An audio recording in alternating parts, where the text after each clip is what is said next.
Hey everyone, it's been a while, hasn't it? Recently, I've been out of the office, and while I've been gone, it seems like every company on the planet has released a new phone. But before I cover every overpowered flagship out there, I wanted to look at a different type of device. Realme has been releasing phones at an unprecedented rate since the beginning of this year. Not even the beginning of this year, since May of this year. They've released 3 generations of phones, including this one, all competing in the super competitive budget sector. This newest phone promises to address some of the issues of the first 2 devices, but where does that leave it in comparison to the rest of the market? Is it gonna be enough to be our top pick? I'm Angie for GSM Arena, and this is our full review of the Realme 2 Pro.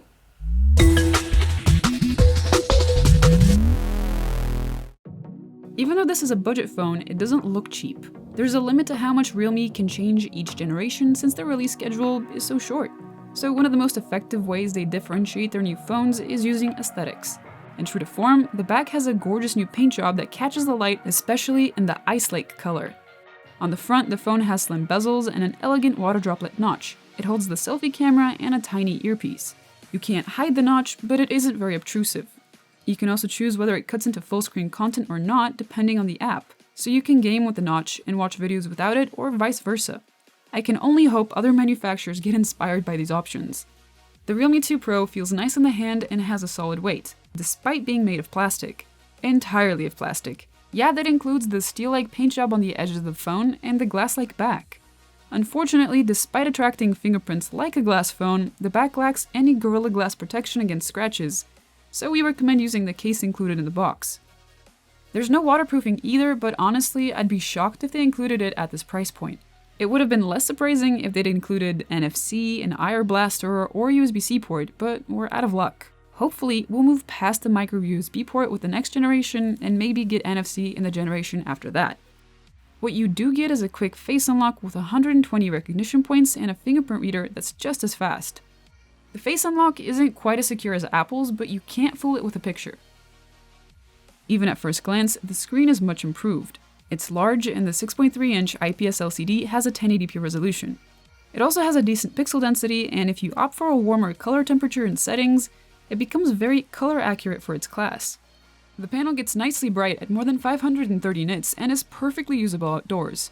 Despite being an LCD, the phone also has deep blacks and thus has an excellent contrast ratio. In short, it's significantly nicer than the Realme 1 and 2.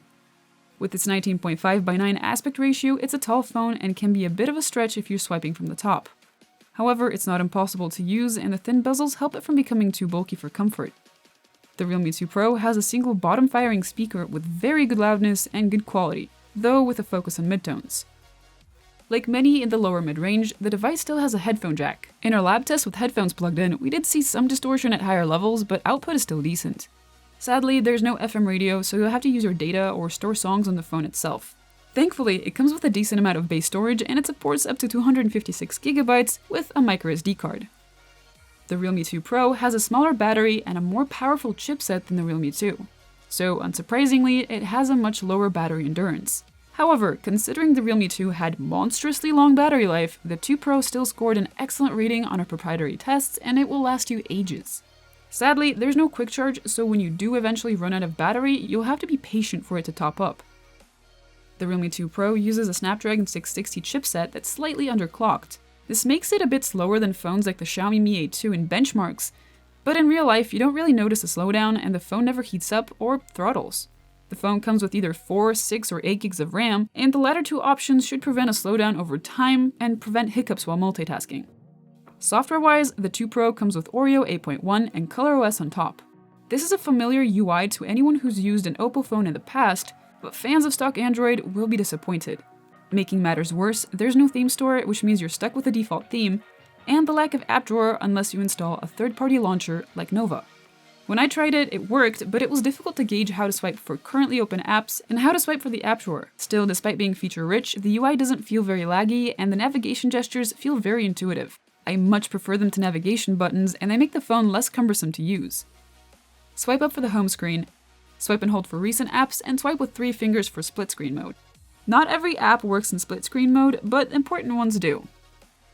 There's an edge bar that's reminiscent of Samsung's phones, and it conveniently holds a few shortcuts of your choosing, like YouTube, Messages, and Facebook. You can also use it to take screenshots, but I think pressing the power button and lower volume button simultaneously saves more time.